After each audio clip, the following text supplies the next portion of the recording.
Hello नमस्कार विद्यार्थी मित्रों, हूँ पंकज कणजरिया मारी यूट्यूब चैनल गुजरात जीके गुरु पर तमारू हार्दिक स्वागत करू छू।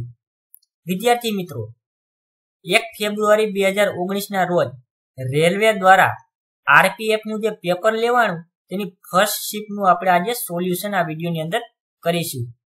मित्रों, तमे अमारी यूट्यूब चैनल पर नवा होय तो विडियोने नीचे लाल कलरનું સબસ્ક્રાઇબ નું બટન દબાવીને સબસ્ક્રાઇબ કરી દો તથા બાજુના બેલ આઇકોન પર ક્લિક કરી દો જેથી કરીને અમારા નવા વિડિયોની નોટિફિકેશન તમને ઝડપથી મળતી રહે તથા વિડિયોને શરૂ કરતા પહેલા લાઈક કરી દો, તમારા મિત્રો જોડે શેર કરી દો તથા તમારા કોઈ ડાઉટ હોય, કોઈ ક્વેશ્ચન હોય કે અમારા ક્વેશ્ચનની અંદર કોઈ ભૂલ હોય તમને કોમેન્ટમાં જરૂર જણાવો। તો ચાલો આપણે જોઈએ પેપરનું સોલ્યુશન। ક્વેશ્ચન નંબર 1, અસમનું પ્રખ્યાત નૃત્ય કયું છે? तो ते छे बिहू। बिहू छे ते असमનું પ્રખ્યાત નૃત્ય છે। જેમ ગુજરાતનું પ્રખ્યાત નૃત્ય છે ગરબા, તેમ અસમનું પ્રખ્યાત નૃત્ય છે बिहू। ત્યારબાદ છે બંધારણ સભાના ડ્રાફ્ટિંગ કમિટીના સમિતિના અધ્યક્ષ કોણ હતા? તો તે હતા બાબા સાહેબ આંબેડકર। તેની અંદર એક ગુજરાતના કનૈયાલાલ માણેકલાલ મુનશી પણ બંધારણ સભાના ડ્રાફ્ટિંગ કમિટીના સભ્યો હતા અને અધ્યક્ષ હતા તે બાબા સાહેબ આંબેડકર હતા। આ ડ્રાફ્ટિંગ કમિટી છે તેને મુસદ્દા સમિતિ પણ કહેવામાં આવે છે। ત્યારબાદ છે ક્વેશ્ચન નંબર 3, ભારતના બંધારણની અંદર નીતિ નિર્દેશક તત્વ કયા દેશના બંધારણમાંથી લેવામાં આવ્યા છે? તો તે છે આયર્લેન્ડના બંધારણમાંથી લેવામાં આવ્યા છે। ક્વેશ્ચન નંબર 4, એક મોલમાં કેટલા ગ્રામનું પાણી હોય છે? તો હોય છે 18 ગ્રામનું પાણી હોય છે। ક્વેશ્ચન નંબર 5, લંડન કઈ નદીના કિનારે આવેલ છે? તો તે છે ટેમ્સ નદીના કિનારે લંડન છે તે આવેલું છે। વિદ્યાર્થી મિત્રો, આપણે દિલ્હી છે ભારતની રાજધાની, તે દિલ્હી કઈ નદીના કિનારે આવેલી છે તે તમે કોમેન્ટમાં અમને બતાવો।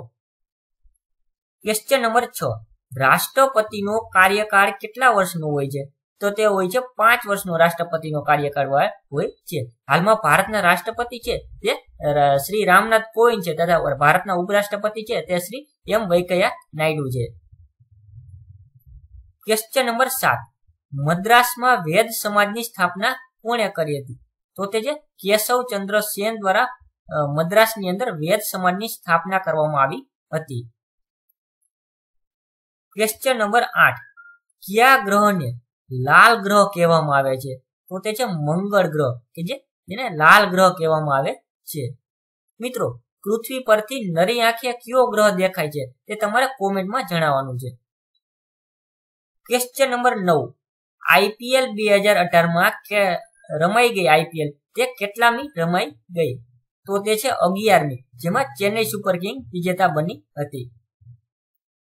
ક્વેશ્ચન નંબર 10, 3 તલાક કાયદાનો અમલ સૌપ્રથમ કયા રાજ્ય દ્વારા કરવામાં આવ્યો? તો તે છે ઉત્તર પ્રદેશ, કે ઉત્તર પ્રદેશ દ્વારા 3 તલાકનો જે કાયદો છે તે ભારતની અંદર સૌપ્રથમમાં તેનો અમલ કર્યો છે। ક્વેશ્ચન નંબર 11, યજુર્વેદ ચહલ કયા ખેલ સાથે જોડાયેલ છે? તો તે છે ક્રિકેટ સાથે યજુર્વેદ ચહલ છે તે જોડાયેલ છે। ક્વેશ્ચન નંબર 12, ત્યાં આવશે રિયાલ કયા દેશની મુદ્રા છે? તો તે છે સાઉદી અરેબિયાની મુદ્રા છે। ક્વેશ્ચન નંબર 13, બલ્બમાં કયો ગેસ ભરવામાં આવે છે? તો તે છે આર્ગન નામનો ગેસ હોય છે તે બલ્બની અંદર ભરવામાં આવે છે। હવે જોઈએ આપણે ક્વેશ્ચન નંબર 14, ભારતના દક્ષિણ ક્ષેત્રનું નીચલું પોઈન્ટ કયું છે?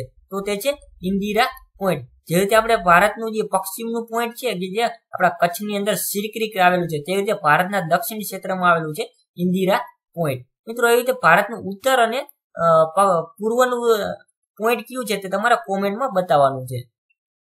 ક્વેશ્ચન નંબર 15, ટોર્ચમાં કયા અરીસાનો ઉપયોગ થાય છે? તો તે છે અવતલ નામના અરીસાનો ટોર્ચમાં ઉપયોગ થાય છે। ક્વેશ્ચન નંબર 16, બરફનો કેટલો હિસ્સો પાણીની ઉપર રહે છે? તો તે છે 1/10 હિસ્સો હોય છે બરફનો તે પાણીની ઉપર રહે છે।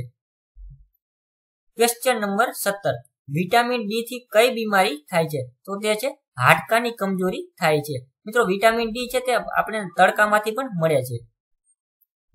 ક્વેશ્ચન નંબર 18, બાહુબલી ફિલ્મના ડાયરેક્ટર કોણ છે? તો તે છે રાજમૌલી, કે જે બાહુબલી ફિલ્મ છે પ્રસિદ્ધ તે બનાવી હતી। હવે આપણે જોઈએ ક્વેશ્ચન નંબર 19. હરમાઉ શક્તિ યુદ્ધ અભ્યાસ કયા દેશ વચ્ચે થયો હતો? તો તે છે ભારત અને મલેશિયા વચ્ચે છે તે હરમાઉ શક્તિ નામનો યુદ્ધ અભ્યાસ થઈ ગયો 2018 ની અંદર. Question number 20. અર્થશાસ્ત્રમાં ભારતમાં પ્રથમ નોબેલ કોને મળ્યો હતો?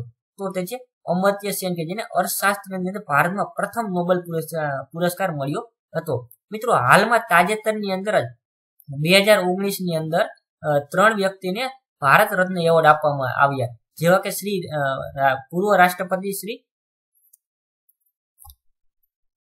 પ્રણવ મુખર્જી તથા શ્રી નાનાજી દેશમુખ તથા ભૂપેન હજારિકા નામના 3 વ્યક્તિને તાજેતરમાં જ ભારત રત્ન એવોર્ડ આપવામાં આવ્યો છે. મિત્રો, તમને જો આ વિડીયો સારો લાગ્યો હોય તો લાઈક કરવાનું, શેર કરવાનું, કોમેન્ટ કરવાનું ના ભૂલતા. જય હિન્દ મિત્રો.